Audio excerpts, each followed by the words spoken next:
Welcome back to the channel. I'm Paminas Wainaina, CEO of Corporate Staffing Services, a leading HR and recruitment firm based here in Westlands, Nairobi. Today we are diving into a topic that keeps managers up at night. A situation so delicate it can feel like being caught between the lock and a hard place. The topic, ladies and gentlemen, is how to manage your top performer who is also toxic. I'll start by telling you about a manager named Sarah and her star employee, Alex. Alex was brilliant. He closed the biggest deals, his clients loved him, and he hit every single target without fail. When Sarah looked at the revenue, Alex's name was always at the top. In all ways, Sarah needed Alex, but Alex was also poison. He would openly undermine Sarah in team meetings, scoff at company processes, and create an atmosphere of pure tension. He'd hold critical client information, making his colleagues look incompetent. And once, he intentionally delayed handing over files just to watch a reliable team member scramble. He was sabotaging the business culture piece by piece from the inside. Sarah felt trapped.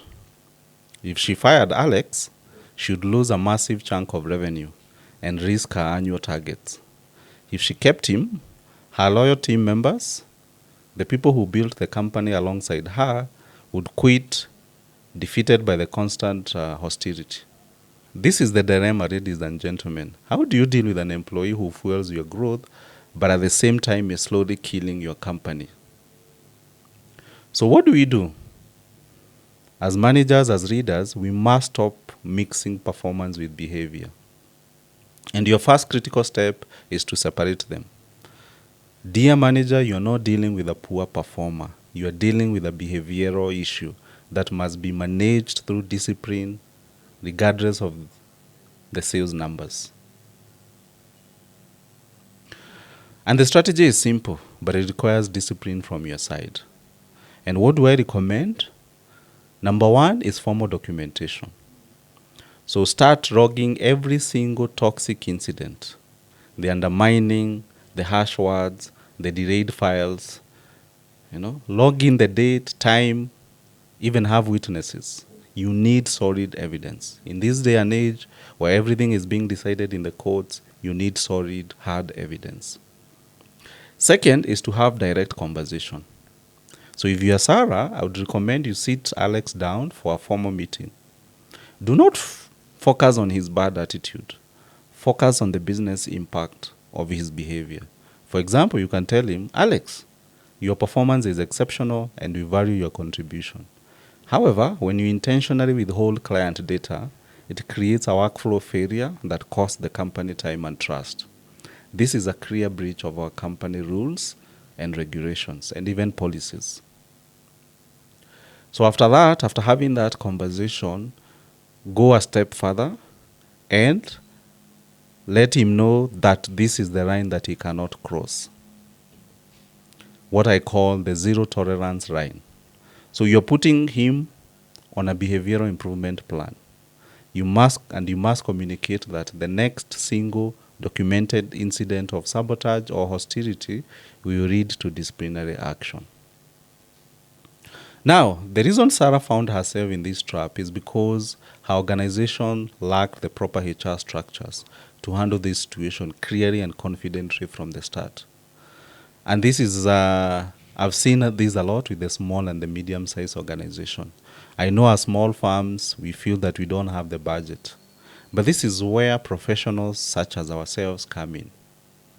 At Corporate Staffing Services, we don't just recruit top talent for you. We help firms put in place the proper HR structures you need to prevent these situations. We design clear disciplinary processes and install performance management systems that make it easy to manage both performance and behavior without compromise. So if your managers are currently struggling with inconsistency, if you feel that your policies are vague, or if you feel held hostage by one single employee, you don't have a people problem. You have a structural problem. So let us help you to put the right HR structures in place so your business can thrive on all levels, not just the sales, but also the people management aspect. Remember this, as a manager, you have to always remember this. You are the guardian of your company's culture.